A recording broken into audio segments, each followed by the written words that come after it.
Chapter 1. We start off as we see the MC on a call with his mother. He turns towards a girl with shock and fear in his face. He asks the girl, who in the world is she? Now we go back to the start. We see the MC explain that in the summer of his second year in high school, a moving van and a familiar last name came back into his life. We see him receiving a gift from the Fukagawa. As he thinks that she's back, he looks at the name and gets confused a little. He sees a girl with a big bow in her hair and an umbrella to protect herself from the sun as she hands him the gift. He recognizes her and gets scared and cautious as he asks her if she's really Miyu-chan. He sounds confused and shocked as he is surprised that she's still wearing those big ribbons. We see that she's become his neighbor now, living right next to his house. The MC now explains that for years, the house next door has been vacant. There used to be a family of 3 there. Miyu-chan, with her trademark big ribbons, and her parents, the Fukagawas. Miyu-chan and the MC are childhood friends. They've been together since they were born. They were super close friends, always together. But one summer in elementary school, they suddenly had to part. We see the Miyu-chan in the past apologize to the MC as she holds a taiyaki. She tells him that she has to move because of her dad's work. Hearing this shocks the young MC. He asks her, where is she moving to? She tells him that she's moving to Gunma. He asks her, where is Gunma, and if it's in a foreign country. She replies and tells him that it's in Japan, and he should study more. The MC looks stressed and worried as he asks her if this means that he can't play with her anymore. She looks like she has no emotions as she eats the taiyaki and tells him that they can't play together anymore. She continues and tells him that when they get into high school, she'll come back in the summer of the first year. Hearing this brings hope into his eyes. He screams and asks her, "Really?" She replies and tells him to promise her that when she does come back, they will go to the fireworks festival together. She puts on a big smile and tells him that they'll be friends forever. Now we see him say that after that day, years passed. The summer of his first year in high school. The promised day had come. Now we see the MC sleeping in a hospital bed with a broken leg due to falling down the stairs. He sleeps there as he hears the fireworks go off. He explains that he couldn't go to the fireworks as he promised due to his broken leg. He thinks that they've been getting along and exchanging messages for years until that day. That day, he tries to tell her that he's sorry and he can't go to the fireworks through texts. He looks completely worried and scared as he sees that Miyu has ghosted him despite his desperate excuses. He thinks that with this one message, maybe Miyu got so angry that she cut him out of her life, even though he was supposed to be her friend forever. He tosses the phone aside as he thinks that women are so difficult and gives up as he thinks that it can't be helped. And with that incident, a complex male heart has emerged, incidentally. Now in the present, as he stands face to face with Miyu, he thinks that a year has passed since they grew apart without really knowing why. He stares at her while looking concerned from the thought that Miyu has appeared again before his very eyes after so long, and she's become too beautiful. He thinks that only her ribbons have stayed the same. He diverts his gaze from her as he thinks that she was always pretty and that she always wore frilly clothes. His memory of how she looks is vague, as the last time he saw her was 5 years ago. He looks at her chest and thinks not only the ribbons, but those are huge too.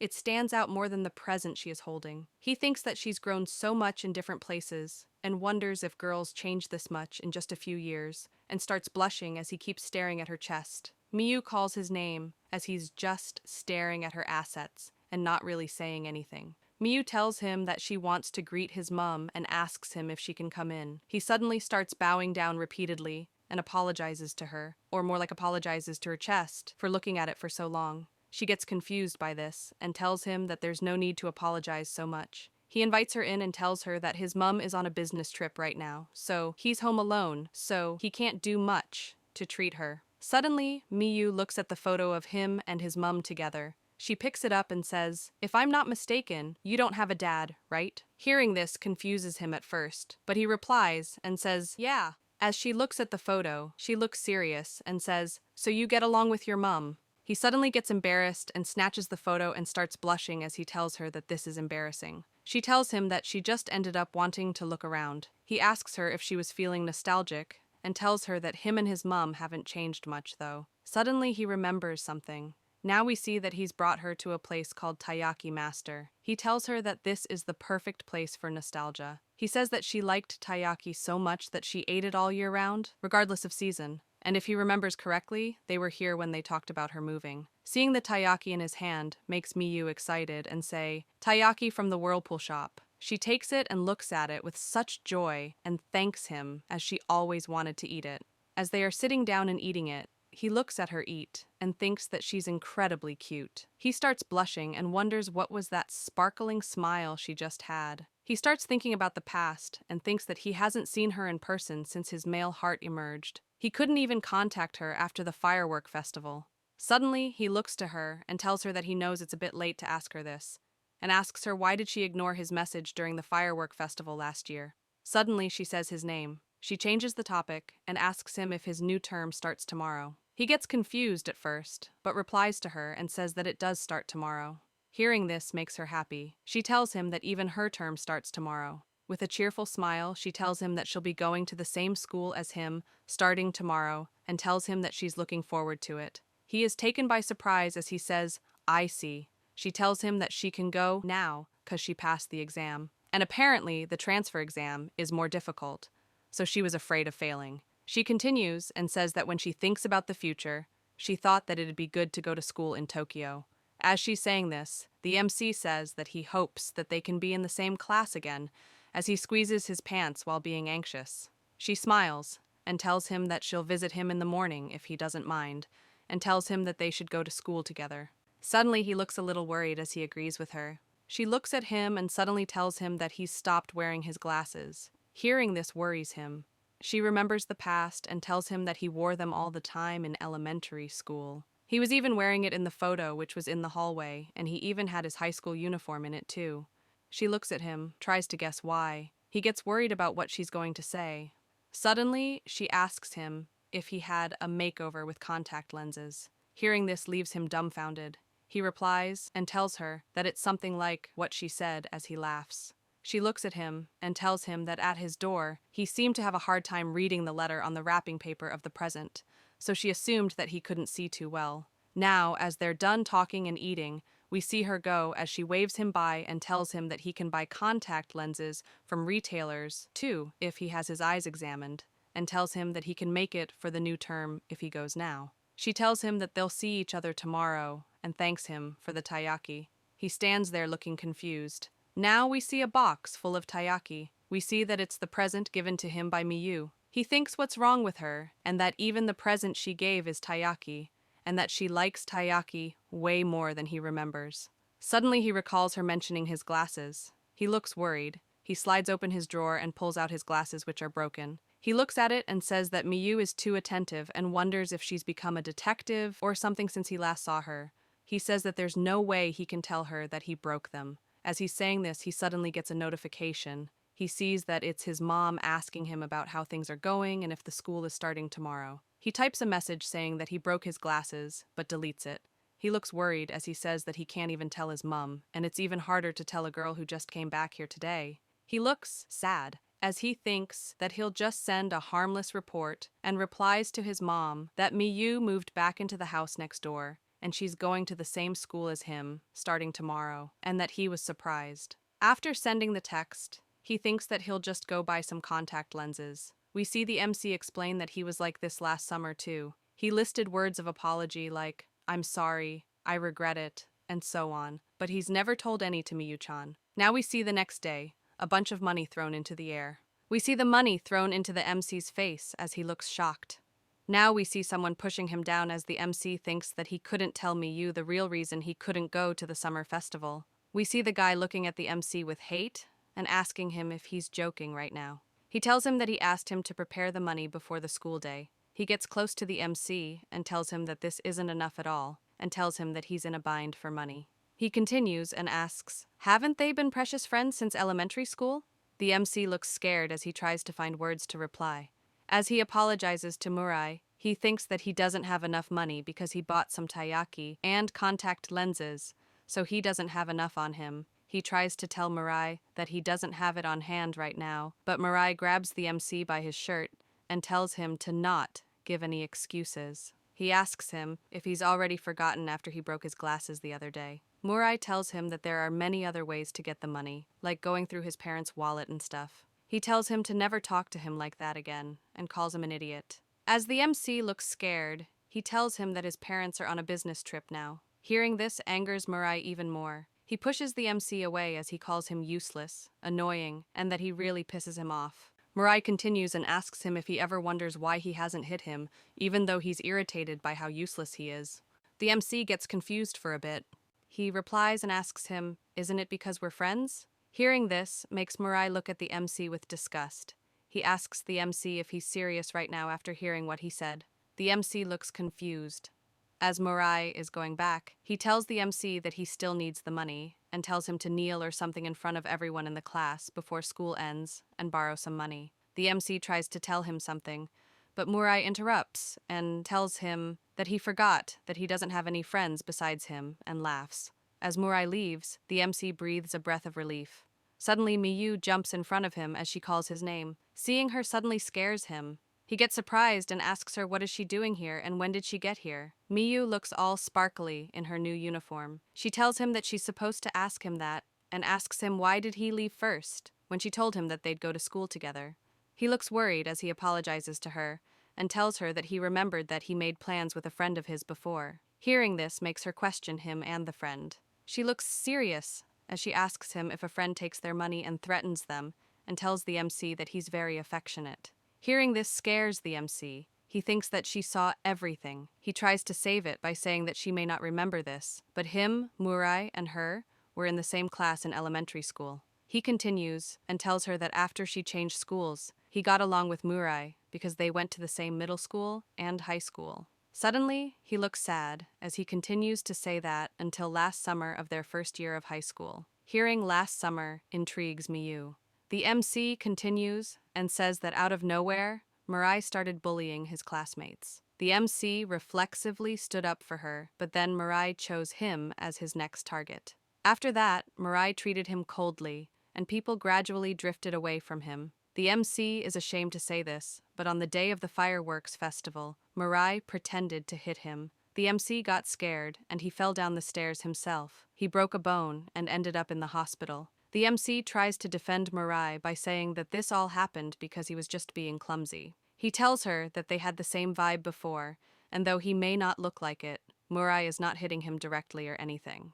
He gets a bit hesitant and says that Mirai is definitely not evil at heart. He is at loss of words and suddenly becomes sad. The MC apologizes to Miyu that even though they promised to meet that day, he couldn't make it. Miyu and the MC stand there in silence for a moment. She suddenly smiles and says, "I see," and that the MC is really nice. Seeing this reaction from her shocks the MC as this was his one-time apology. He asks her if she has anything else to say. She looks confused as she tells him that she honestly doesn't know what to do, even if he tells her such things. Miyu just walks away. As she goes, she tells him to hurry up or he'll be late. He looks at her act like this wasn't a big deal and wonders if she's secretly angry with him. He thinks that's not possible and it's very unlikely. Now in the class, we see Miyu's name written on the board.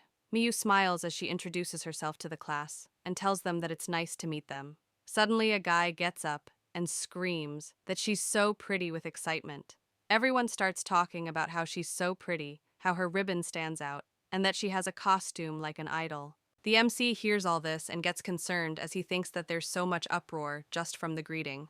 As Mirai is looking at Miyu and being amazed by her beauty, the MC thinks that there are a lot of students in their school, so there are some who aren't very outstanding. But he's heard that it's hard to get into this school, so Miyu must be smart, and she only has elements to cause an uproar. The MC gets sad as there is a huge gap between Miyu and him, as he's someone who gets bullied, and she's someone popular. He averts his gaze from her and thinks that she's become beautiful, mature, and she's popular. As she walks towards him, he thinks that it's obvious now why she didn't care about his heartfelt apology. Suddenly, Mirai stops Miyu and asks her if she remembers him and that she used to live here before. He tells his name and that they were in the same class in elementary school. Hearing Mirai introduce himself with so much excitement, where's the MC? She replies and tells him that she doesn't remember him. Hearing this response makes the atmosphere around them awkward. Suddenly, she sees the MC and screams his name. She tells him that she's glad that they both are in the same class. She's happy that she got the seat next to him and tells him that they should have lunch together, and she made taiyaki. Hearing the word taiyaki makes him worried as he's eating it again. We see Miyu give a box of taiyaki to the MC. He sits there worried as he has to eat taiyaki again. The other students look at Miyu holding taiyaki and start whispering. We also see Mirai sitting there in shock after getting ignored. Now after school we see the MC say that he honestly can't find any way out of this as he's sitting on the floor begging Mirai. Mirai stands there looking at his phone and saying that he remembers that Miyu is his childhood friend. He looks at the MC and tells him that it looks like he got carried away and spent money on a woman and that he finally figured it out with his little brain. The MC tries to tell him that he only used it on Taiyaki, but Mirai stops him and tells him that it's not acceptable. He tells the MC that he's his wallet after all. Mirai continues, with a serious face. He tells the MC to go and take a photo of Miyu naked or something. Hearing this shocks and confuses the MC.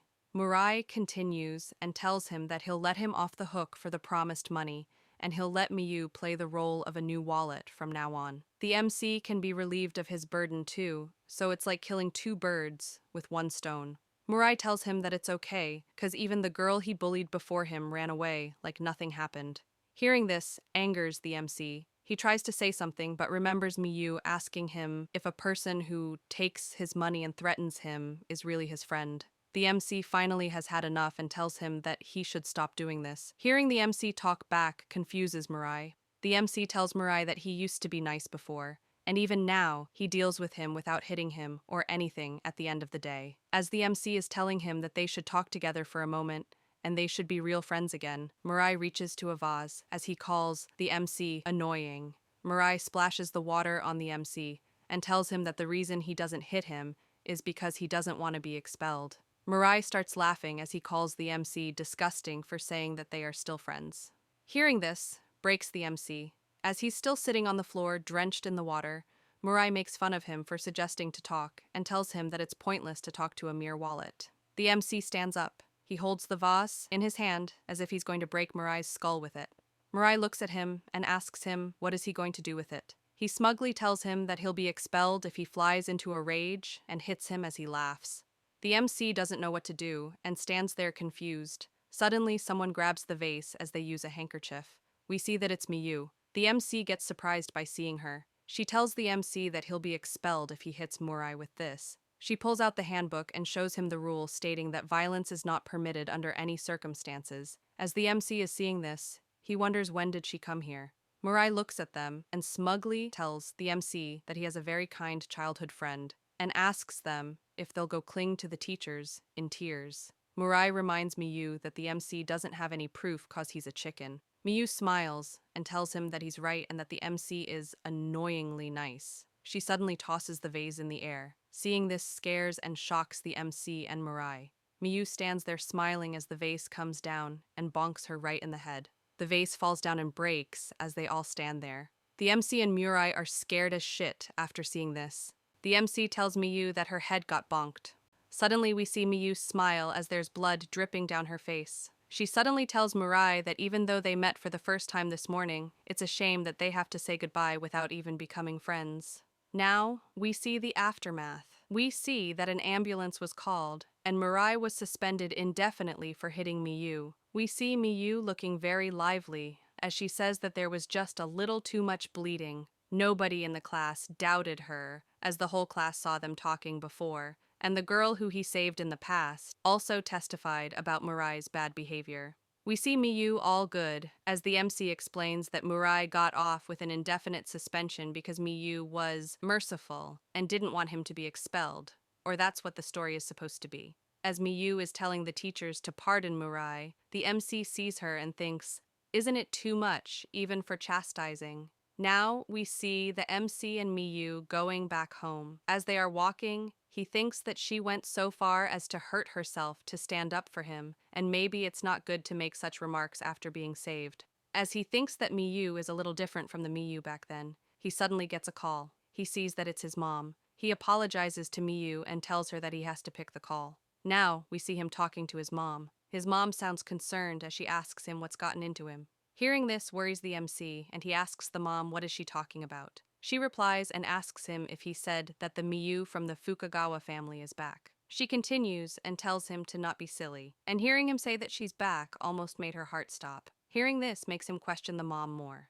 The mom tells him that Miyu died in an accident last summer. Hearing this scares the MC as he looks at the Miyu standing there. The mom continues and says that she heard from Miyu's father on the day of the fireworks festival. She tells him that he suddenly got uncomfortable talking about Miyu back then, so she thought that he already knew. Now the MC thinks about how she changed so much and why she didn't answer questions about ignoring his texts. Miyu suddenly smiles with an eerie look and asks him what's wrong and what did his mom say. The MC looks scared as he slowly asks Miyu, who in the world is she?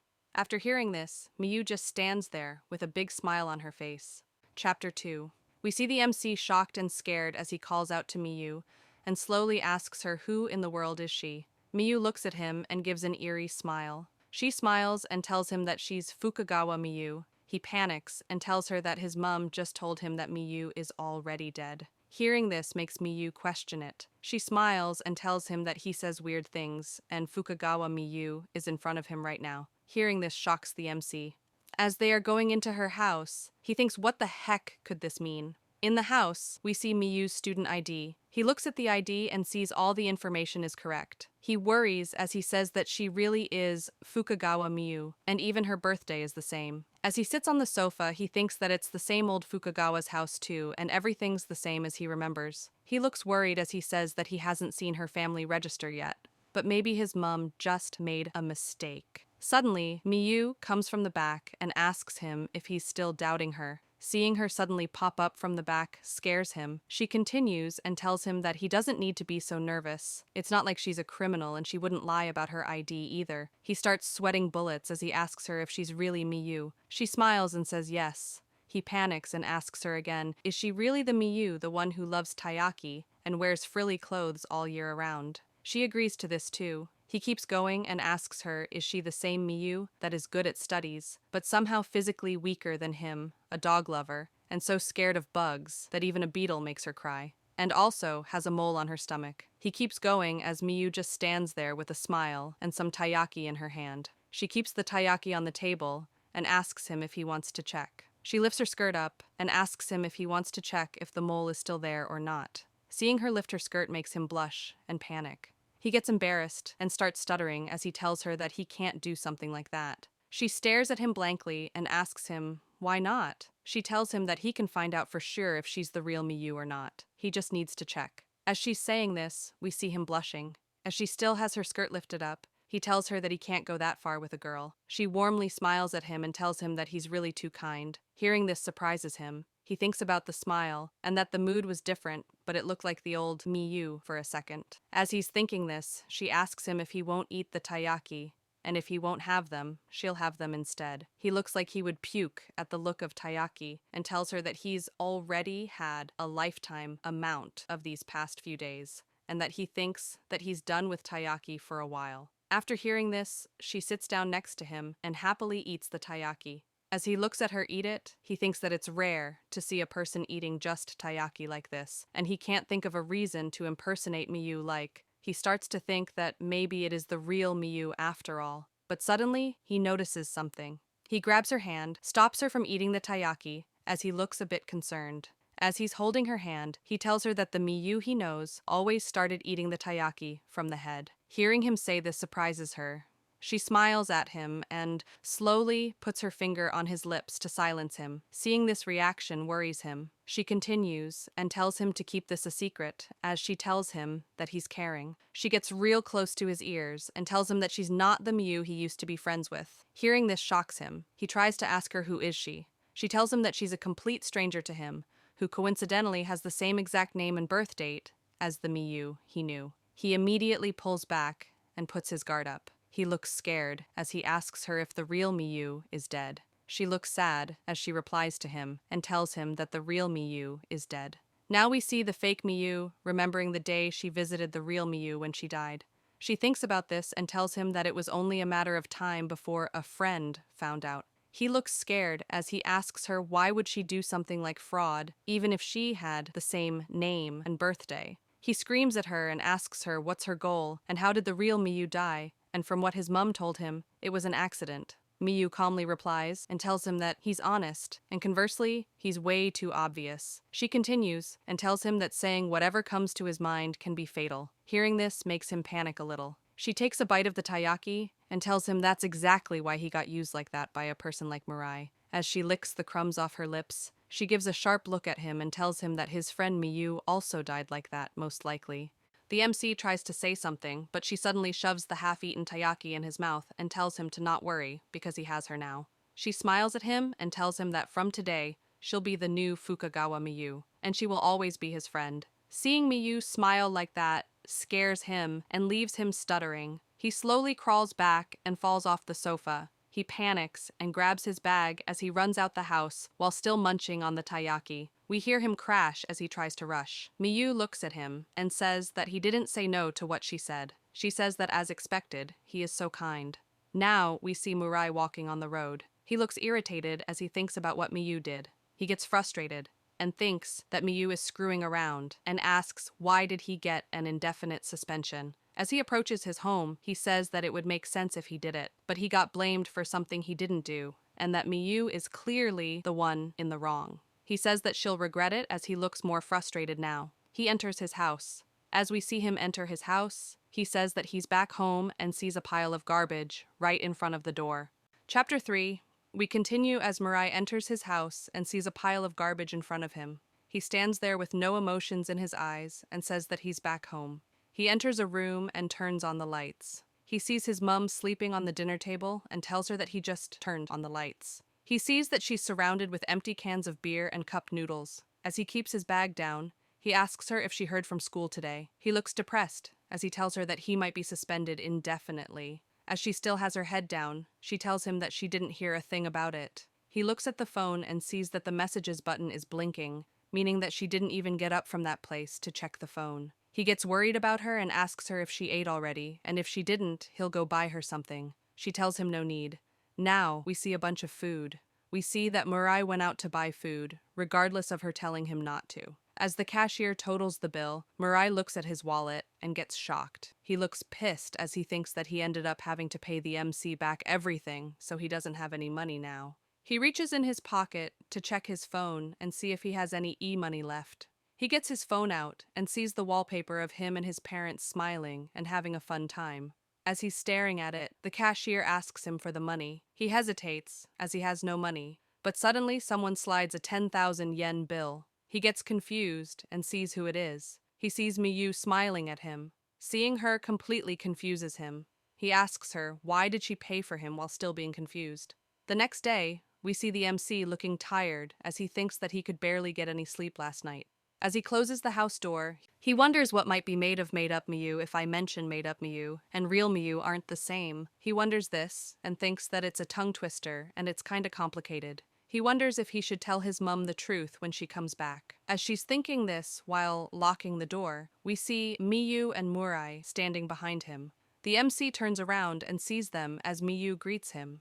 The MC immediately walks away from there as he looks shocked and surprised. Miyu sees his reaction and tells him that he doesn't need to act so surprised. He looks scared as he tells her that of course he'll be surprised. Murai was suspended yesterday, and now he's right in front of him. He asks her what's happening right now. Murai awkwardly tells the MC that he did something wrong and that it makes him feel bad. Hearing Murai say all this sends a shiver down the MC's back. He immediately holds himself and screams that this is scary. He questions Murai what's this all of a sudden, and that he can't believe that he's apologizing. Murai tries to tell him the reason, but glances at Miyu first. She glares daggers at him. She kicks his leg and gets him down on his knees. As Murai is on the ground and looking frustrated, Miyu calls him. She glares at him again and threateningly asks him if he's going to apologize or not. Seeing Miyu like this scares the MC. She continues and tells Murai that he's been taking money from the MC this entire time.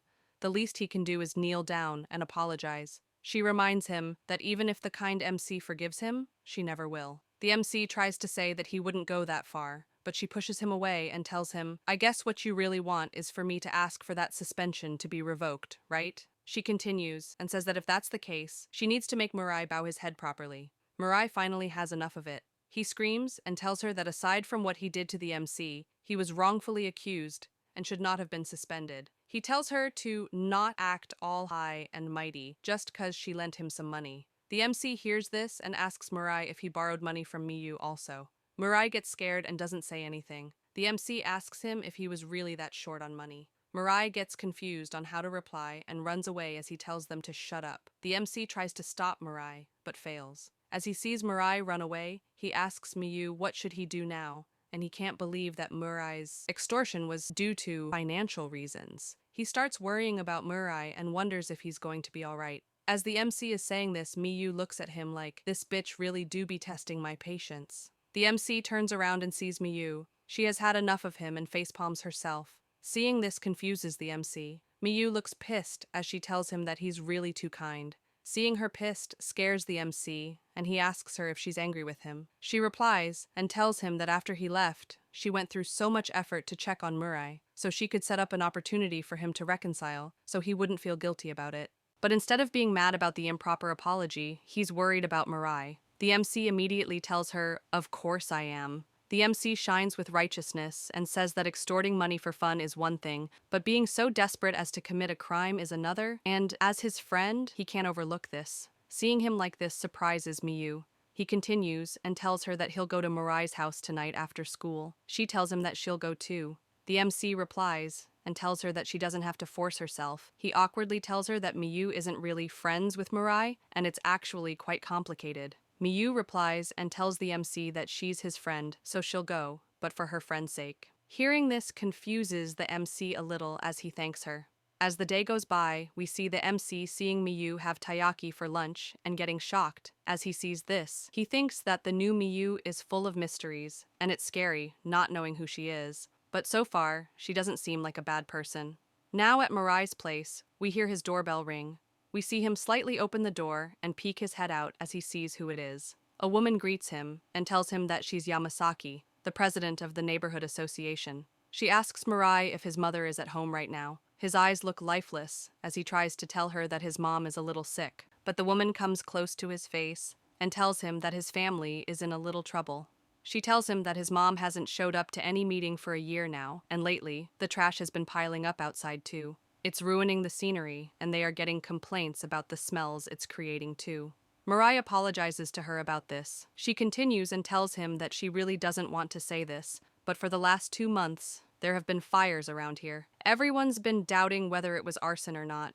It's hard to say who did it since not every home is clean and innocent, but it remains that being unclean may attract criminals into the neighborhood. She keeps yapping and tells him to tell her mom that although she feels very sorry about his father, it's almost been a year, so she needs his mother to get her act together. Murai suddenly snaps after hearing this about his father and mom. He screams at her and says, "Shut the fuck up, you old hag." Seeing him react like this scares the old hag and she calls him a rude child. As they are fighting, we see someone greet them. We see that it's Miyu holding a box of taiyaki as the MC stands behind her and greets them. Chapter 4. We continue as Miyu greets Murai. He looks at them and gets concerned a little as he sees Miyu smiling at him. Murai sees them and asks them, why are they here? He looks scared as he asks Miyu, what's with this princess? Get up, and if she dresses like this normally. Miyu smiles and acts like she didn't realize that he was still talking. She opens the box which she was holding and shows it to the old hag and tells her to feel free to take one too. She puts the box in front of the old hag and tells her that the taiyaki are freshly made for Murai, who is a classmate of hers. The old hag gets scared of some taiyaki for some reason and smacks them, making the taiyaki splatter on the ground. Miyu looks at the fallen taiyaki while the MC looks at the old hag walk away as she looks pissed. The MC apologizes to Murai for disturbing him. Murai looks annoyed and clicks his tongue and tells them that it's fine and that they aren't involved in this matter. Though Murai picks up the taikai from the ground and puts them in the box, as he tells them that he's very grateful for the gift, but they both should go home now on a serious note. MC sees him pick the taiyaki from the ground and can't believe that he's picking them up and wonders if Murai is really that short on money. As Murai tells them to leave and turns towards his house door, he sees that Miyu is already in front of it trying to open it. He looks at her and gets confused. He screams at her and tells her what the hell is she doing. She replies cheerfully and tells him that they already made the journey, so she thought she might as well drop in for a bit. She opens the door and sees the condition of the house. She looks at it and tells him that there's a lot of trash piling up outside and in the entrance too. Murai tries to give an excuse for the trash, but Miyu keeps going. She gets surprised as there's so much trash that there's barely any room to move. Murai tries to stop her, but she keeps going further in. The MC stands outside, seeing all this go down and be dumbfounded. Mirai becomes more desperate as he tells her that she really shouldn't come in. In a last-ditch effort, he tells her that there's loads of bugs in there. Hearing this scares the MC instead. Mirai tells her that he remembers that she really hated bugs back then. He feels like he has the upper hand. He proudly tells her that she used to cry, and she even got scared of the beetles in elementary school, and that he has tons of even more disgusting pests around here. The MC hears this and thinks that he'd be embarrassed about having disgusting pests in his house, but tells him to go off king. Miyu thinks about bugs and suddenly notices something. She sees that there's a bug behind her that comes closer to her, and she suddenly stomps it and splats it on the ground. She carries on as nothing happened and goes in the house as she apologizes for the intrusion. Seeing her be unfazed by all this and stomping on a bug scares Murai. He asks the MC isn't Miyu a little different from before. The MC stands there with a smile but looks absolutely terrified as he thinks that she definitely did change. Murai tells her to not go in with her shoes on. She replies and tells him that his house is too dirty to be walking in bare feet. He gets worried and tells her that she's wearing the shoes that she squished the bug with. They enter the kitchen and living room and see it completely trashed. The MC looks around and says that it's understandable why there are so many bugs now. Miyu adds on and says that it's basically a paradise for those little bugs. Mirai get embarrassed and screams at them, saying that they need to shut up, and this is what he was trying to say earlier. As he's saying this, suddenly he hears a door open. As he looks to the side and sees that it's his mother and gets scared. As the mum enters the room, the MC greets her. Miyu smiles and greets her too. She asks the mum if she's Mirai's mother. Mirai gets confused and asks Miyu if she doesn't know her mum and tells her that he swears that she's met her a few times before. Mirai asks his mum if she remembers Miyu and the MC. He introduces them and tells her that Miyu moved away during elementary, but she's back now. The mum has lifeless eyes as she doesn't react to it. She walks towards the garbage as she says, "Is that so?" The MC awkwardly asks Mirai about his dad. He continues and says that he saw the car parked outside, so he thought that he'd be home and was thinking maybe he should go and greet him. As the MC is saying this, Mirai looks at his mom and gets worried. Suddenly, Miyu notices something.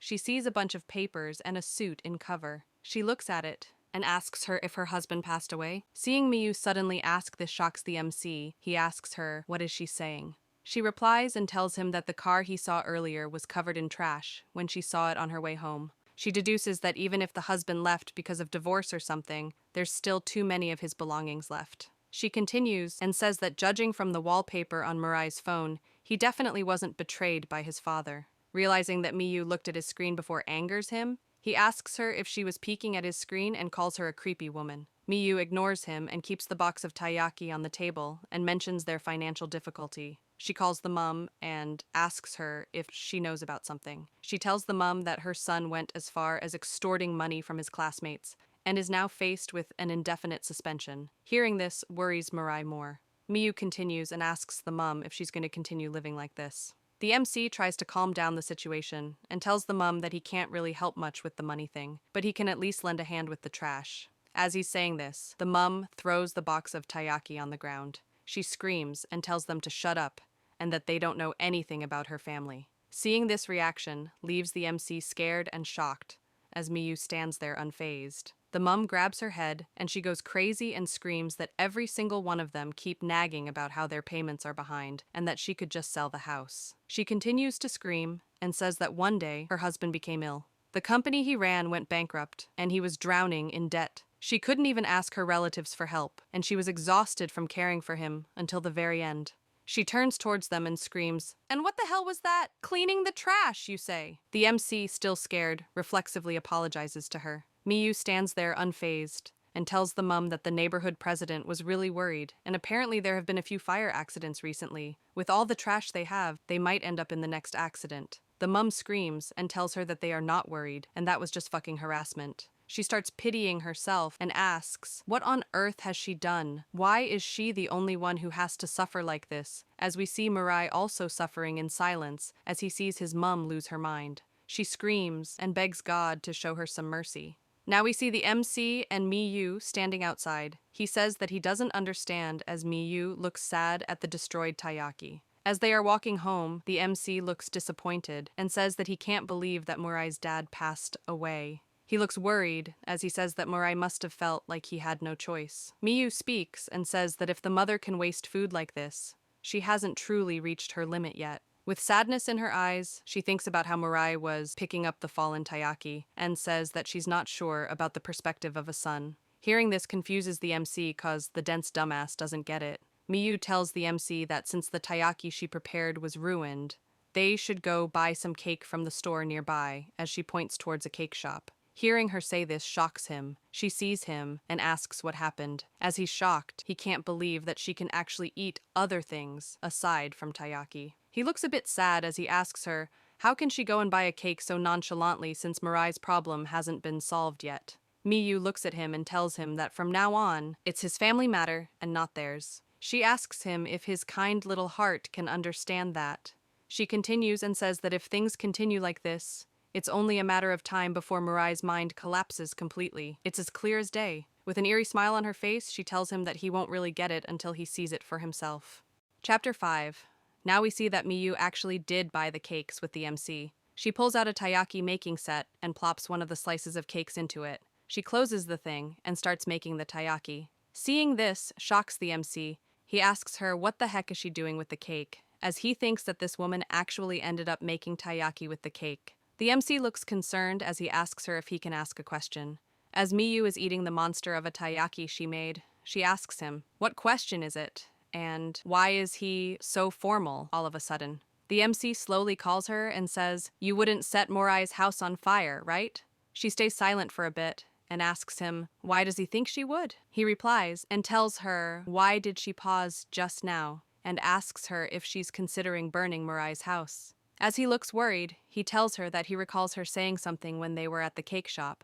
At the cake shop, we see her talking to the staff, saying that she's heard that there's been fire-related accidents around here, and that it's so scary. The staff woman looks concerned as she says that it is scary, and that's why they have security cameras and all sorts in place. Miyu smiles at the staff and says, true, scary, right? With an eerie tone. The MC recalls this and tells her that he thought that she might be trying to frame someone as an arsonist, just like she did with the Voss, to create a new false accusation. He remembers her saying that he won't really understand until he sees it and gets troubled. She tells him that what she did at school was just a way to help him and asks him what would she gain from setting Murai's house on fire. The MC has an internal conflict as he asks, is it wrong to create false accusation? He gets confused and says that he knows that he doesn't have the right to say this. Before he could finish talking, she suddenly tells him that she doesn't mind though. As she looks at him and gently smiles, she says, oh my kind, lovely Yushin-kun, your benevolence is so disgusting it makes me want to vomit. However, I also love it. Hearing this creeps him out. He sounds confused as he asks her if that was a compliment or an insult. Miyu tells him that if he's so worried about Murai's house, how about he keeps an eye on her tonight? Now, we see the MC taking a bath as Miyu washes his clothes. After the bath, he gets tossed some blanket and pillow so he can sleep there. As all this is happening, he seems confused.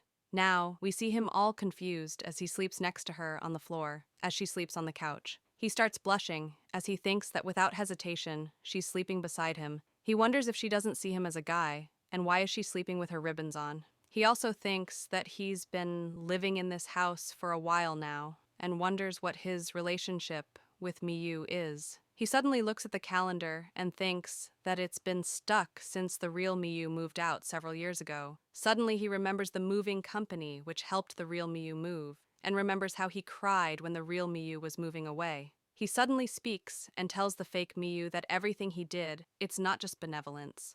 He tells her that he can understand how Murai feels in that situation. Hearing him say this makes her question him about how does he understand him. The MC tells her that his dad also died when he was young, but his mom is a strong-willed woman, so the impact wasn't as severe as it was for Murai's family, fortunately. The house his dad left, it was a little too big for the two of them. His mom could have easily decided to move somewhere else, but she said, I will never do that. Thinking about it, maybe she didn't want to let go of the house that held so many memories with Dad. He continues and says that although she has financial difficulties, he believes the decision of Murai's mother to not let go of her house is due to the very same reason as his own mom's. As he's saying this, Miyu's eyes look sad. He continues and says that in this house too, he sees remnants of the real Miyu everywhere. He suddenly gets up as he screams. He apologizes to her and tells her that he didn't mean to distinguish her from the real thing. He calms down and asks her, "It's so strange, right? Even if people break up, cut ties, or are no longer with them, whenever he sees something related to that person, he immediately thinks of them." He continues and says that if someone wants to really cut ties with a lover or a dear friend, it's better to throw away the things they gave them. Miyu hears all this and stays quiet. Miyu starts staring. The MC turns around and sees that Miyu is staring at him without saying anything. Seeing her do this scares the MC. As his voice trembles, he asks her what's wrong and if there's something on his face. She shows him her phone as she calls his name. She shows him a post which was made 5 minutes ago, saying that there is a huge fire in a residential area in Taito Ward. She tells the MC that Murai's house is on fire. Now we see the MC and Miyu at Murai's house as the MC looks shocked. He asks Miyu why is this happening. Miyu calmly replies, "I guess the arsonist started the fire. Couldn't have been me." The MC is worried as he asks her where's Murai and his mum and if they are okay. She smiles and tells him that even if he asks her, she wouldn't know. Suddenly, they notice something. They see that it's Murai and his mum. They scream his name to get his attention. Murai looks at the fire and can't believe what is happening. The MC runs to him and asks him what on earth happened here. With a terrified look on his face, he tells them that the fire started from the trash outside, and then the car caught fire. Because the window was open, it quickly spread inside the house. He continues and tells them that he called the fire department, but the nearby road is closed due to construction work, so they haven't arrived yet. Suddenly, Miyu smiles and says that it was due to the perfect environment that started the fire. The MC looks worried as he tells her that it's inappropriate to do that. She replies and questions the MC how is it inappropriate. Suddenly she asks Murai if she's not right. She continues and tells them that if everything burns down like this, they won't be held back by memories anymore, and asks, "Doesn't that seem reasonable?" With the brightest smile on her face, she congratulates Murai and tells him that this is the start of his new life. As the fire engulfs Murai's house more and more every passing second, he hears Miyu say this and stands there shocked. The mother also hears this and looks shocked. Miyu is still cheerful as she asks him if Murai has a fire insurance for his house, and if he doesn't have it, his restart would basically be ruined. She starts thinking and asks will the land remain after the house is gone, and at this rate, the fire won't be easy to put out. Rather, she'd like to have it burnt down completely without affecting the neighbors, so the selling process would be much easier. She continues and says, "It's lucky you live on the corner, right? There's still hope, so don't worry." She smiles and says that the firefighters aren't here yet, as everyone is shocked by what Miyu is saying. The MC thinks that the new Miyu is, to be honest, full of mysteries. It's scary not knowing who she is. As he looks scared of Miyu, he thinks that on a second thought, maybe she is a bad person. Chapter 6. We start off as we see a house burned down. We see that it's the fake Miyu's house, which was burned down in the past. As the fake Miyu is standing and looking at the burned remains of her house, the real Miyu comes behind her as she calls her name. The fake Miyu turns around and sees her. The real Miyu asks her, "Fukagawa from the same class, right? I moved here just last week, if you still remember that." As the fake Miyu is getting drenched in the rain, she looks at the real Miyu with lifeless eyes. The real Miyu warmly smiles at her and says that it's such a coincidence for them to have the same name, and tells her that she's also Fukagawa Miyu. In the present, we see another burnt house. We see the MC looking at the burnt remains as he looks worried. We see that it's Murai's house. He stands there as he thinks that Murai's house, luckily, was put out before the fire could spread to the neighbors. He thinks that everything went just as Miyu said, and it's kind of frustrating. It wasn't considered a full destruction, but the insurance still covered some of it. He remembers when the house was burning and what Miyu had said to Murai and her mother. He thinks that maybe everything played out the way Miyu scripted it to. Now we see what happened after Miyu said that it was a good thing that their house is burning. Murai's mother hears this and looks at Miyu. She slowly walks towards Miyu as Murai tries to call her. As she goes closer to Miyu, with anger in her eyes, she raises her hand to beat Miyu. As the mother is closing in, the MC looks shocked while Miyu just stands there. The mother slaps Miyu and Miyu just takes it. The MC peeks through his fingers and sees this. He wonders why didn't Miyu try to dodge it and thinks that surely there was enough time to move out of the way. The mother looks scared and worried as she says, "What the fuck is hope?" She screams at Miyu and says that there's nothing called hope anymore because she just lost everything. She tries to say that this house is her only remaining thing of her husband, but Murai stops her and tells her that maybe there's still something left as he looks worried. He runs towards the house as he tells her that he'll go find them. Seeing him rush towards the burning house worries the MC as he tells Murai to wait. Murai tries to go into the house, but as he grabs the door handle, he burns himself as it's too hot. He manages to open it and enters the burning house. The MC sees this and gets scared for Murai. Miyu looks real calm as she says, "Now then, I wonder what remains."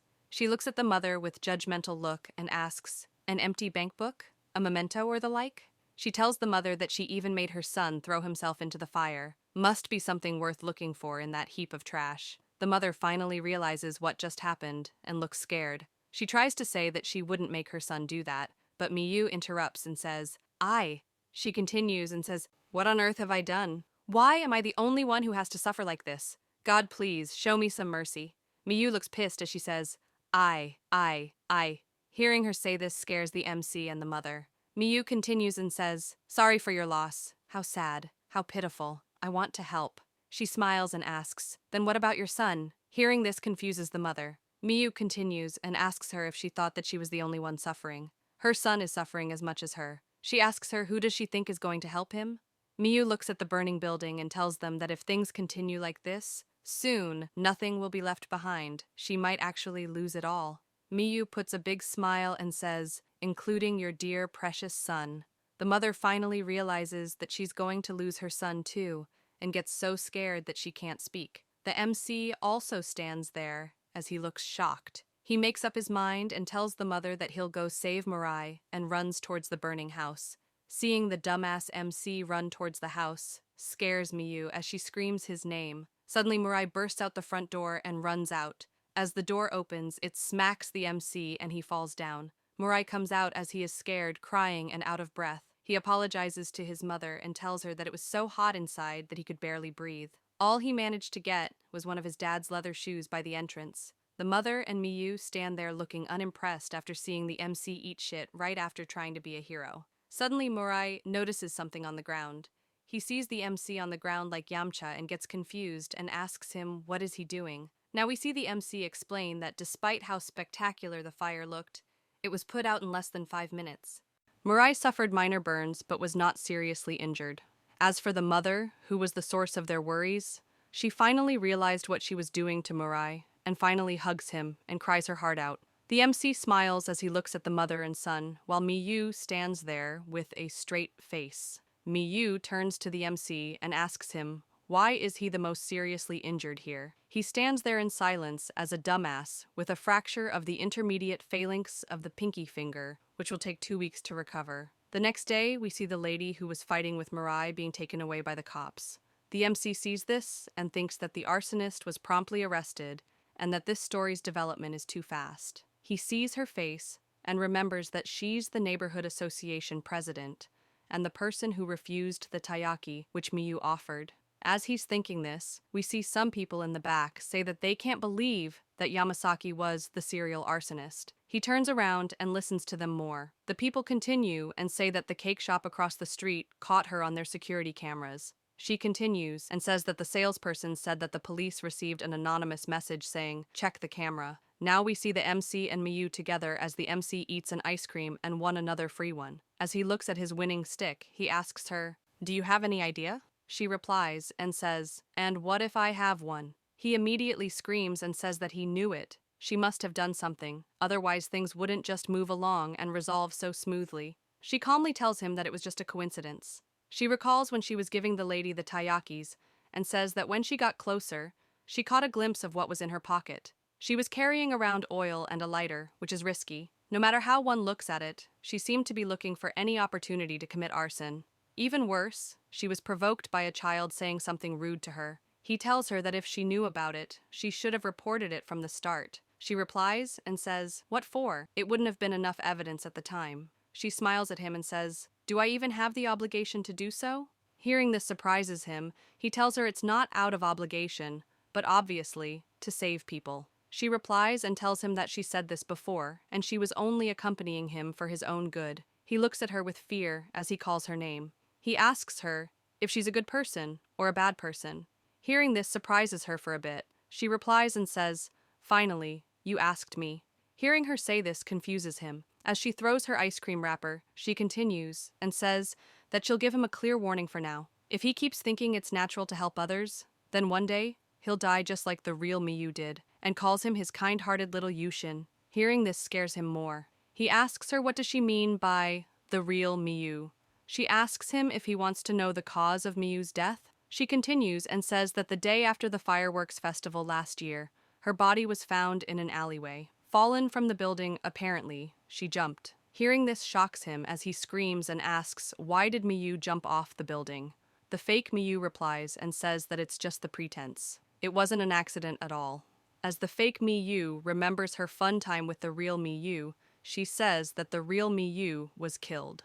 Chapter 7. We continue as we see Miyu tell the MC that the real Miyu was killed. Hearing this shocks him. He drops his remaining popsicle from the shock and asks her, what does she mean by killed? He asks her who would even do that. With a serious look, she replies and says that she'd tell him if she knew. As she says this, she pulls out a letter from her bag.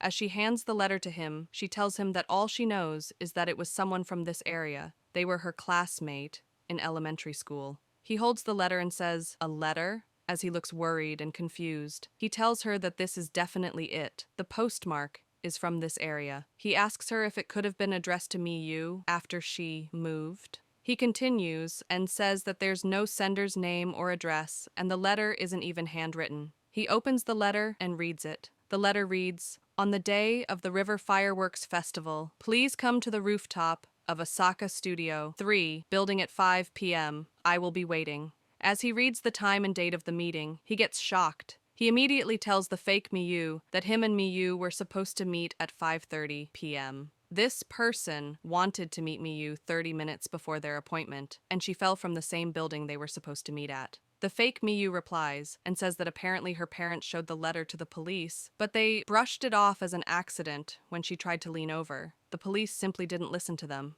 In the end, they never found out who the letter was from. Hearing this confuses the MC as he thinks something is fishy. He asks the fake Miyu how does she know the other person was a classmate. Hearing this question makes her go silent. She replies and tells him that she knows this because she went out and asked the real Miyu directly. She continues and says that the letter she got, since they shared the same name and lived nearby, it was sent to her by mistake, and she ended up looking at its contents.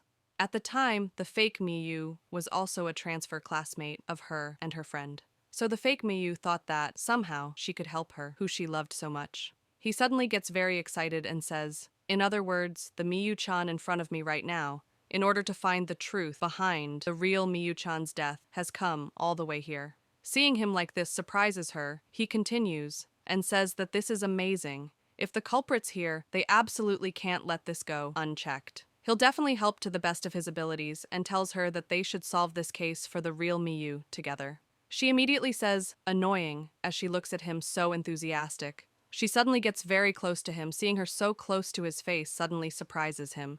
She suddenly grabs his face. As she grabs him, he starts to tremble. He tells her to wait, but she looks him straight in the eyes and licks his lips and starts slobbering his lips. After she's done slobbering his lips, we see him completely turned bright red from being shy, as he thinks that he could taste the vanilla.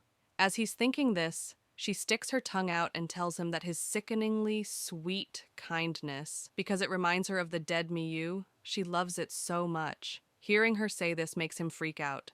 As he's freaking out, he stutters and asks her if she and the real Miyu were friends. She smiles and replies, "Yeah, unfortunately we were just friends." He looks shy and confused as he says, "But real Miyu-chan was also a girl? What do you mean by love?"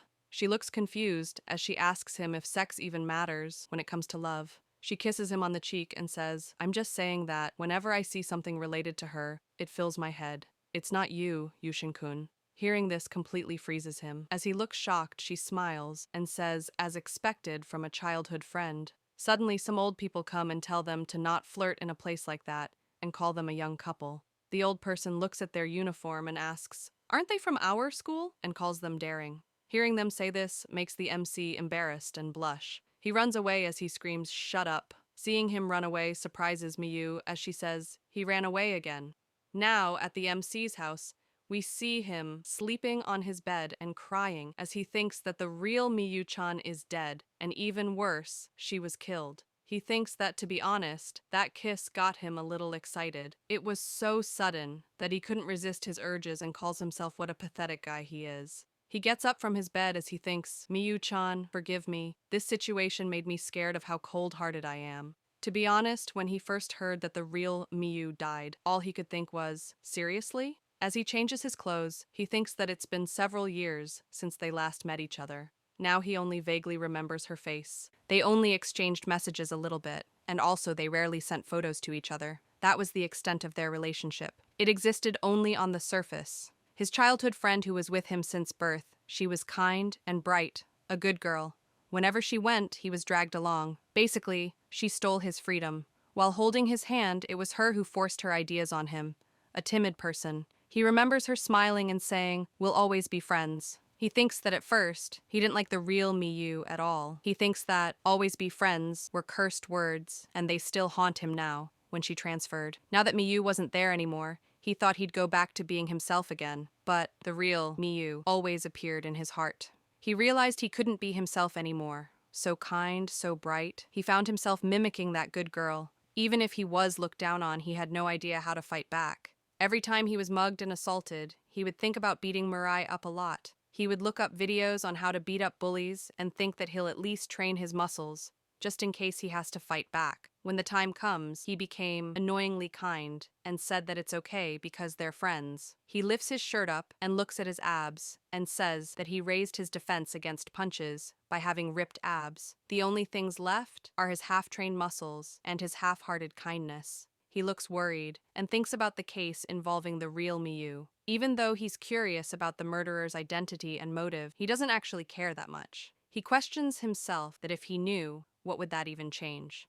As he thinks this, he suddenly hears a clink on his window. He slides the window open and hears the fake Miyu scream at him. He freaks out in lowercase as he sees her. He looks scared as he looks at her and thinks that another thing he knows is, as long as he's being haunted by the dead Miyu, he's also being followed by this cosplayer, aka generic Miyu, who seems to love the real Miyu a lot. The fake Miyu smiles at him and calls his name. She asks him why did he run away earlier, and asks him if he won't let her in. He turns pale and thinks to himself that who wouldn't run away in that situation. He nervously tells her, "Well, my house now is a little, my parents aren't home." She replies and asks him, "Why? You let me in the other day, right?" He tells her that at that time, he didn't know her true identity. She replies and says, "Didn't you say earlier that you'd help to the best of your abilities? That we'd solve this case of Miyu-chan's death together?" He regrets saying this as he thinks that what goes around comes around. He tries to come up with a reason to reject her, but the real Miyu in his heart doesn't let him lie. He reluctantly tells her that he'll do as he promised. She replies and tells him that she didn't ask for that. She continues and tells him that the one she's asking isn't the him that tries to imitate the real Miyu, but the Yushin-kun himself. Hearing this surprises him. He looks at her with doubt and says that his abilities are a bit bad. Even though he doesn't like it, he can at least lend her some of his help. He struggles and says that they are childhood friends after all. She hears this and tells him that this is good enough. It's not ideal for her, but it's better than nothing. She smiles and tells him that it's nice to meet him again and calls him the real Yushin-kun. From now on, they'll always be friends. She smiles and tells him that she'll leave the taiyaki in front of the doorway. He reluctantly tells her thanks, as he thinks that he doesn't need them. She leaves the box of taiyaki in front of his doorway and leaves. He comes out and sees the box as he says that she really left the box here, and he might end up not liking taiyaki. He wonders why the real Miyu loved taiyaki so much in the first place, and opens the box. As he opens it, he gets confused. He looks at the box and gets scared as he says, "What the heck are these?" As he says this, we see the fake Miyu in her room humming and looking at a book. The fake Miyu remembers the MC apologizing to her in the beginning for not meeting her at the fireworks. She scribbles something as she says that Yushin-kun didn't know about it, so pass. She remembers Mirai asking the MC that the Miyu is a little different from before, and scribbles again as she says that Mirai is also a pass. We see that she is crossing off people from the real Miyu's old class photos. As she crosses some photos, she says, "Now, as for the rest of my classmates, when should I start fishing?" As she says this, we see the MC looking at the taiyakis and seeing that there are 5 of them with the photos of 5 people in them. Chapter 8. We see the MC seeing a bunch of flowers and some offerings near a building and being shocked.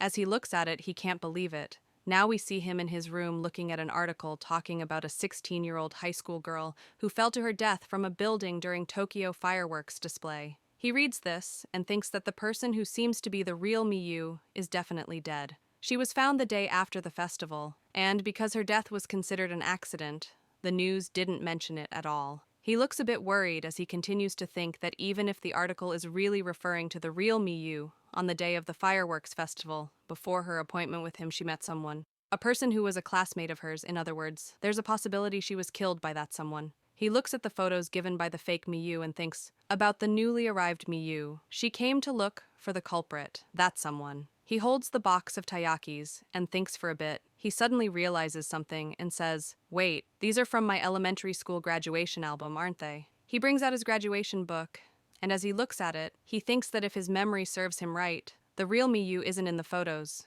because she transferred. He thinks that Asabana Elementary School didn't have many students, so they stayed in one class from enrollment until graduation. He gets worried and thinks that he doesn't think there's anything wrong with this, but he can't really remember them well at all. He starts checking from the top right and starts naming the people. Hongo Haruto was a popular boy, he thinks. Hikawa Suguru, he was good at sports. Arisugawa Hina, she was quite pretty. Tachibana Koharu, she was quite cheerful.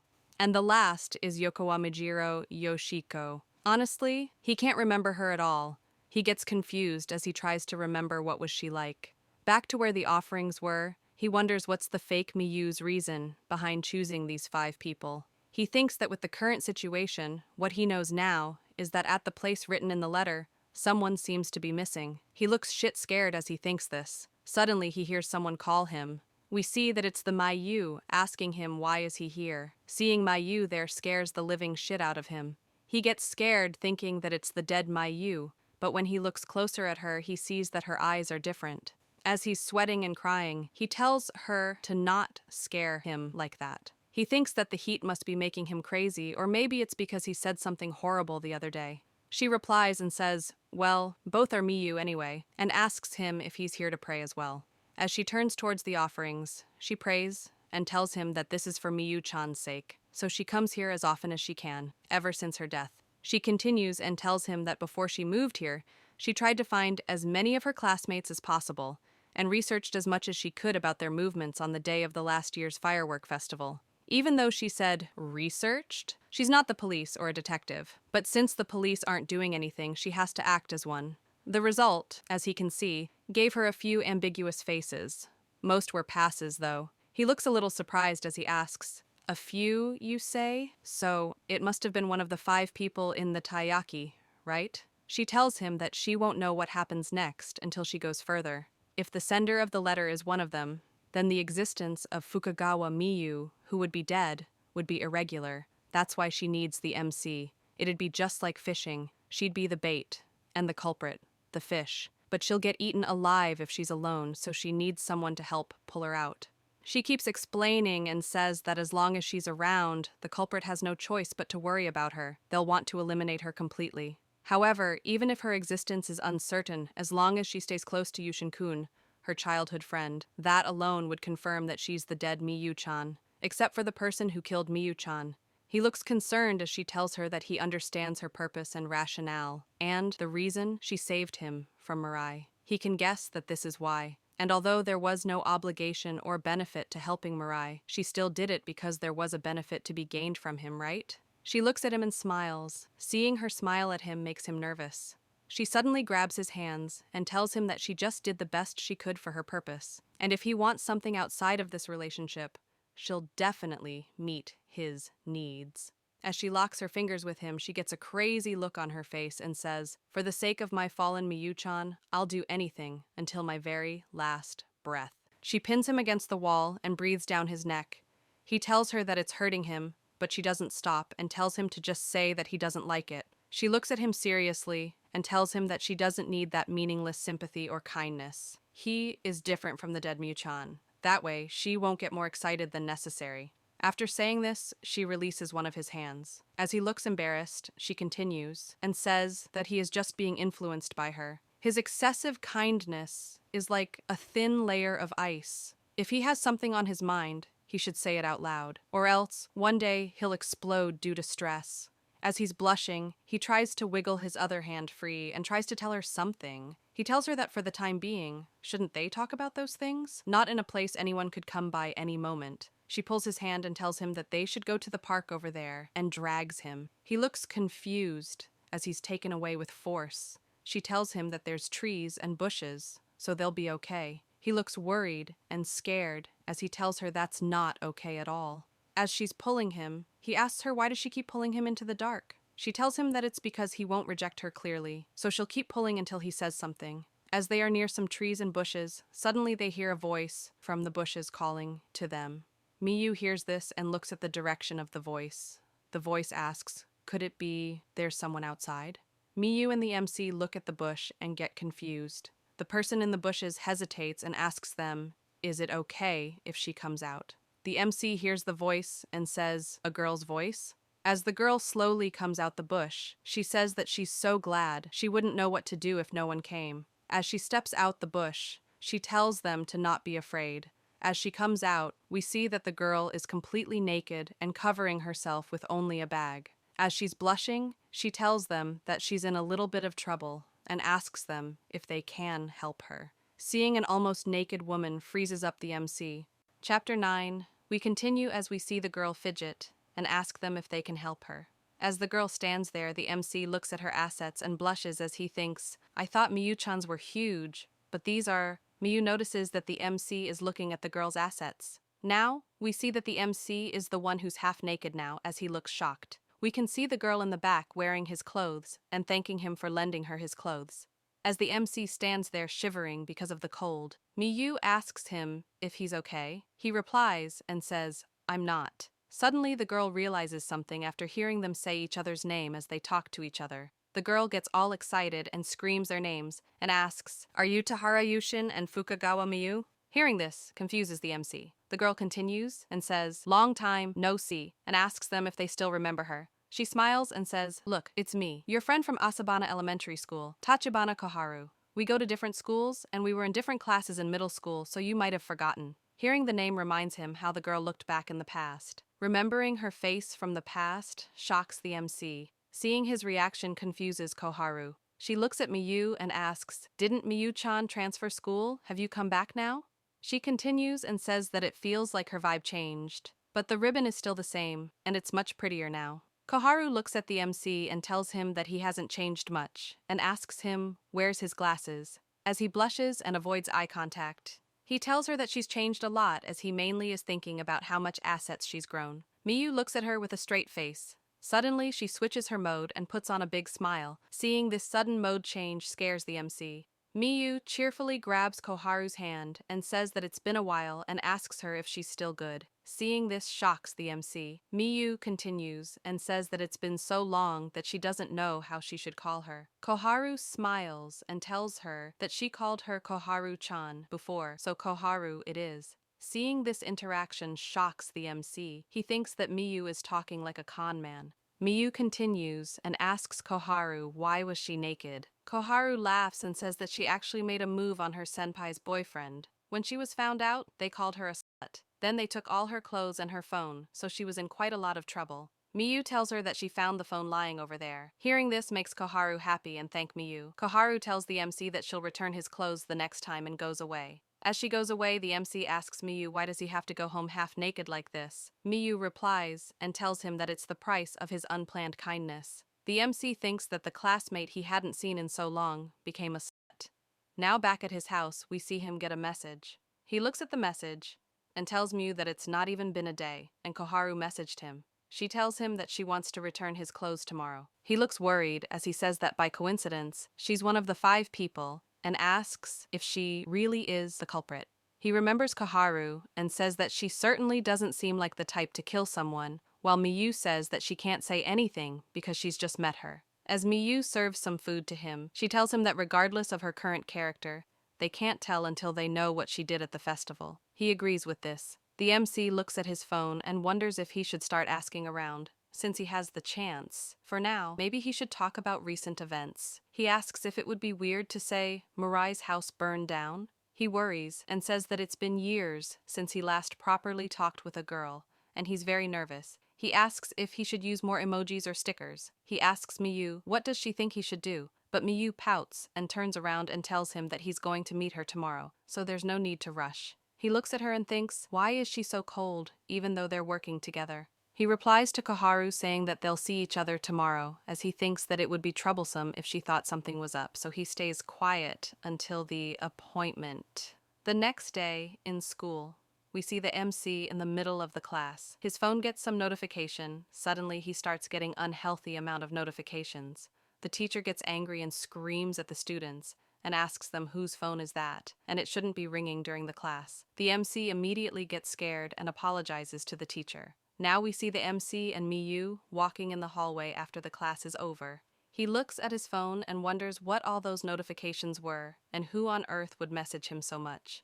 He looks at the messages and sees that it was Koharu. He sees that she sent him 666 messages and gets scared. Miyu turns to him and asks him what's wrong with him. He stutters and tells her that it's nothing. As he's talking to Miyu, he hears someone say, "Who the hell is she?" He turns around and sees that it's Koharu. The other students see her and say that a student with the style of a goddess is standing by the school gate and ask who's the lucky guy she's waiting for. As the MC walks out the school, Koharu sees him and thanks him for lending her clothes yesterday. She tells him that she couldn't wait anymore, so she came early to meet him. Everyone hears that he lent her his clothes and start chattering about what happened between them. As he's blushing, he grabs her hand and starts taking her away. As she's going with him, she tells him that he's bold. He replies and tells her to stop saying weird things, as he's scared. Now, in some restaurant, we see Koharu crying and saying that she always ends up like this. If a guy is even a tiny bit kind to her, she immediately goes mad about him. The MC sounds concerned as he tells her that it sounds rough. She continues and says, "What if there were many guys who were all kind to you at once? Of course I'll fall in love with all of them." Hearing this worries the MC. Koharu tells them that at the beach or at a festival, it's especially troublesome when she's at places where she gets hit on a lot. Miyu asks her about last year's firework festival. She asks, "At last year's firework festival? Where did you do what and with whom?" Koharu looks confused as she tries to think of last year, 'cause it was a while ago. Koharu thinks hard and says, "The guy who hit on me, I think he was playing around with everyone." The MC sounds shocked as he says, "Everyone?" Koharu replies and says, "Yeah, I believe there were 6 people." Miyu adds in and asks if anyone is able to prove that she was with them at the festival. Hearing this makes Koharu say, "Prove? What for?" She starts going through her phone and says that she still has the contacts in her phone. It's kinda hard to find since she has 300 contacts, and most of them are men. Hearing this even shocks Miyu. The MC looks at Miyu and thinks that even she has lost her fighting spirit. Koharu apologizes to them and says that this kind of lifestyle isn't healthy. She knows she should have more confidence, but to be honest, she's scared of losing a man. Hearing this surprises Miyu. The MC tells her that they're not saying it's bad, and everyone has their own way of living. As long as Koharu feels happy about it, it's okay. He continues and tells her that if she's not really happy right now, and she just wants to feel one-time happiness, and if she's been forcing herself to date a lot of men, he hopes that she can live a better life from now on. The MC turns on his kind-hearted mode and tells her, "Because Koharu is a wonderful girl, I believe that one day you will find yourself a worthy partner." Seeing him be so kind to her makes her fall for him. She immediately grabs his hands and tells him that she loves him and asks him to please go out with her. Hearing this confuses the MC and shocks him. Chapter 10. We continue as we see Koharu telling the MC that she loves him and asks him to please go out with her. Hearing this surprises him and makes him blush. He gets flustered and asks her to let him think about it first. At night, now we see Miyu sitting and eating taiyaki as the MC panics. As she sits on the sofa and says, "Let me think, huh?" we see the MC sitting on the floor and telling her that he didn't mean it. She asks him if he wanted to respond to Koharu's confession. He replies and says, "Come on, think about it. What if she's the one who killed the original Miyu-chan? I would be dating a killer, and my girlfriend would go to prison." She replies and asks him if he would date her if she's innocent. He panics and tells her to not put words in his mouth. She looks at him in a suspicious way and says, "Sure." Seeing her react like this makes him wonder if he touched a nerve and thinks that Miyu is being extra scary today. As he blushes, he tells her that it's the first time someone's confessed to him, and the first time he's ever seen a woman naked. He continues and says that she sounds a bit delusional, but he can't just bluntly reject her. The real Miyu-chan's kindness influences him as he tells the fake Miyu, "What if we dated?" And it turns out she's a good girl. Hearing this makes Miyu say, "I see what this is now." Suddenly we hear some rustling sound as the MC sees Miyu with a confused look. Now we see that the rustling sound was of Miyu actually removing her clothes. She sits in front of him in her innerwear and smiles. Seeing this makes him blush and panic. As he's flustered, he calls Miyu. Miyu grabs his hands and puts them on her as she smiles and asks him, "Do you need me to fulfill your deepest desires?" Being so close to her makes him panicked and confused. Miyu calmly tells him that his dead childhood friend just came back from the grave, yet he let himself get carried away by some naked girl on the streets, and asks him how could her mystery-solving partner be so easily swayed. She pulls him in and locks him with her arms and legs, and she tells him that she'll have to make sure that, from now on, he can only think about her. He panics more as he's locked up in her embrace, but she doesn't stop. She tells him that he smells so manly now, and she may only be an imitation of her, but she can make him feel so much better. As she snuggles his face, he gives in to his temptation for a moment and says that her body's so soft and it smells so nice, but suddenly stops himself and pushes her away. He tells her to look at herself. "I don't know what you're trying to do, but isn't the one you love the real Miyu-chan? You don't even like me, so please stop this." She chuckles as she hears this. She smiles and tells him that it's true that she never said she liked him, but she certainly wouldn't mind. Hearing her say this makes him think that she's a demon. She tells him, "You think you can tame a girl like her if you can't even play around with me?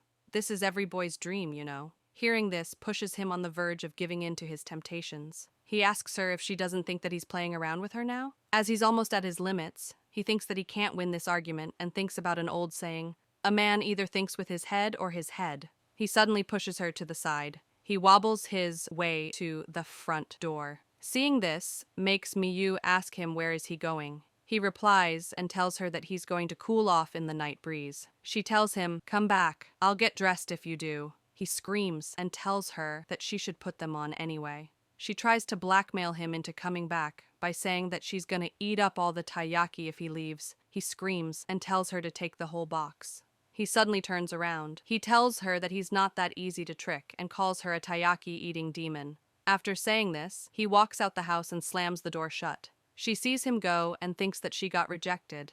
Now we see the MC walking on the streets at night as he thinks that she's toying with his feelings, and it's only going to get worse for now. As he's walking, he suddenly sees something and gets surprised and confused. He sees that it's Koharu with some guy as he calls out to her. She turns around and sees that it's the MC and gets a shine on her face. She calls him and says, "What a coincidence," as she smiles. He blushes as he thinks that it's a little awkward seeing her now and asks her what brings her here. She tells him that after Miyu and him left, she stuck around for a bit because she still had something to do. She turns towards the other guy and tells the MC that she had plans to eat out with her boyfriend. The boyfriend greets the MC and says, "Nice to meet you. I'm her boyfriend, Ueno. I'm a uni student. I live nearby." The MC tells him that it's nice to meet him too, but suddenly gets confused. As the boyfriend is standing at the back, the MC asks her, didn't she just confess to him before? She replies and tells him that she has 11 boyfriends. If the MC is on board, that makes for 12. She continues and says, "A dozen boyfriends, LOL. That's crazy." She says this like she's gonna catch them all. Hearing the number of boyfriends she has shocks the MC. He can't comprehend this and starts malfunctioning, as he thinks. Not just 6 casual boyfriends, she's got double that. He tries to be open-minded and thinks that polyamory exists, after all. If everyone on board is happy, then it's a good thing, right? As he's thinking this, Koharu tells him that she just remembered something. She points at her boyfriend Ueno and says that she met him last year at the firework festival. He was one of the 6 people that she walked around with. Hearing this makes the MC say, "Really?" Koharu continues and says, "I have so many boyfriends that I forgot how we met. By the way, they don't know anything, so keep it on the hush." Hearing this makes him say, "So not everyone is on board?" The MC looks worried as he tells Koharu if she knows that this is a bad way to conduct a relationship by cheating on her boyfriends like this. Hearing this confuses her. She smiles and says, "Didn't you tell me before? Everyone has their own way of living, as long as I feel happy about it." As he's scared, he tells her that what she's doing right now is cheating, though. She replies and tells him that it's not cheating. She casually asks him, "Is it really cheating if I treat them all fairly? I like them all equally." Hearing this makes the MC lose all his hope. He starts going crazy as he thinks that she's not wrong, though. He thinks about how he told Miyu that Koharu might be a good girl. He thinks of that and thinks that he was just lying to himself. Koharu continues and says that she's happy now and she's not forcing herself because the more love she gets, the happier she is. She says this as she makes a heart shape out of her hands and has a crazy look in her eyes. She continues and says, "Isn't this better? Even if one of them leaves me, I'll have another ready to comfort me." She says this as she recalls an incident from her past. She continues and says, "Now that the cat's out of the bag, are you going to back out from my confession?" Hearing this shocks the MC. She waves him by and tells him that she'll be waiting for his reply and tells him to remember to text her first. As she goes away, he gets depressed and says, "What does it mean to like someone? Nothing makes sense anymore." And this is how this chapter ends. Hope you all enjoyed. Please like, share, and subscribe, and leave a comment. Thank you,